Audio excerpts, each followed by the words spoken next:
Last week we talked about the paneling of the end of an arc, but a One Piece arc isn't truly over until we get one key thing, a party. And you know Oda loves drawing those big party panels, so today, let's break down the paneling of the true end of the Egghead arc. Also, we are past 5,000 subscribers. Thank you to all of you who have enjoyed my videos. Head over to the community post if you want to ask me any questions for the celebratory Q&A.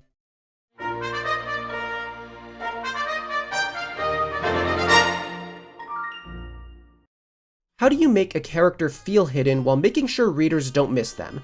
If you hide them in the details like Panda Man, you can give readers the experience of searching for a secret, but most people will miss that because they won't know there's something to search for. Yet if you put them in plain sight, you're missing the opportunity to convey the feeling through the art. The solution in today's chapter is to put them in plain sight, but in a composition that implies that they're hidden. Sentomaru's rowboat is positioned underneath the larger battle, outside its line of conflict, and with this line of a wave separating him from it. It's like he's in his own little pocket, unnoticed by all the battleships facing away from him.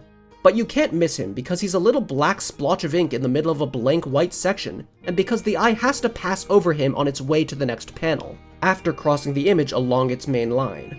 Even if your eye goes straight down toward him at the start, it's just gonna go up to the next speech bubble, and then has to come down back through him to the next panel. And this means the eye is moving in the same direction as his escape from the island, and that we get a zoom-in effect from a more indefinite distant shot to a closer one that reveals his identity. Normally, this effect requires panels of its own, like we see with Kizaru's right after, the distant shot then the closer one. Normally, we would need a separate panel showing Sentomaru from a distance, separate from the establishing shot. But we don't need that here, because it naturally directs your focus toward him before you move on. And that isn't to say the Kizaru section is basic. It has a lot going on. Last week, we talked about how in the Emmett section, there was a sequence of multiple panels used to imply the passage of time and the silence throughout it. This sequence works in a similar way, but rather than reveal at the end that nothing will be said, it uses the extended silence to establish a mood. Kizaru is probably the fastest character in One Piece, so the more slow panels it takes for him to walk, the more it implies about how this day feels for him. He is choosing to take in the moment rather than do his duty and answer the phone immediately. I especially like how it gives us a panel just for him picking up the handset. The smaller the action, the more it slows us down to see it happen. Throughout this sequence, it withholds from us a full shot of Kizaru's face.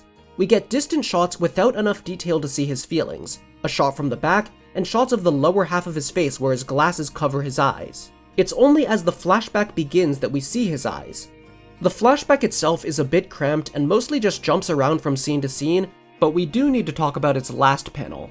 Kizaru's glasses block our view of his eyes and reflect Vegapunk dying, which is already a visually creative way to present that moment, but it also implies how he feels about it while keeping that sense of emotional distance. It's his mask. The fact that he has to kill his friend is what's making him suppress his emotions. All of those incomplete shots are, of course, setting up the complete shot of Kizaru's feelings. But I like how before it, we get our most distant shot of him yet.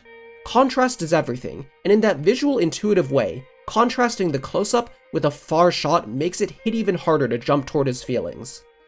Let's jump from there to the end of the chapter. There's some good stuff in between, but I don't have time to talk about all of it, so if you want to see my analysis of the rest of the chapter, subscribe to the Patreon for a couple bucks a month. As we mentioned, the chapter ends on the obligatory party. This is a bit of a chaotic shot, which is on purpose. It's a party, it has to feel full of life. But that means it's important to avoid feeling like a mess. So it shades the foreground, midground, and background differently, giving a sense of depth, making it easier to feel where everyone is, and keeping focus on the most important characters in the moment.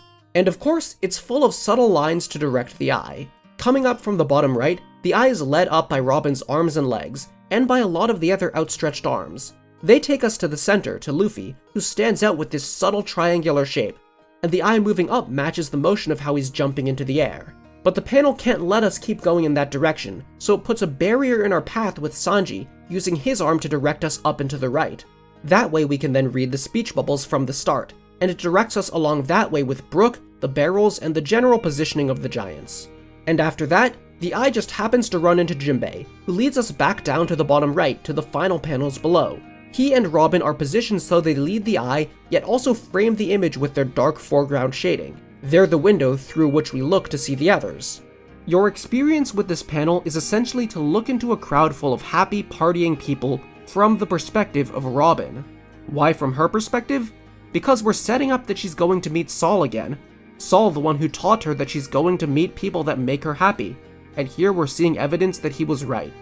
Excellent stuff. Definitely my favorite panel of the chapter. But what was yours? Let me know in the comments, and while you're at it, you should like and subscribe.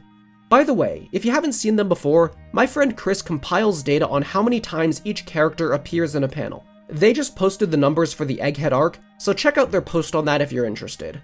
Link is in the description, and so is the link to the community post where you can ask any question you want for the 5,000 sub Q&A. Other than that, have a great day and remember to floss your teeth.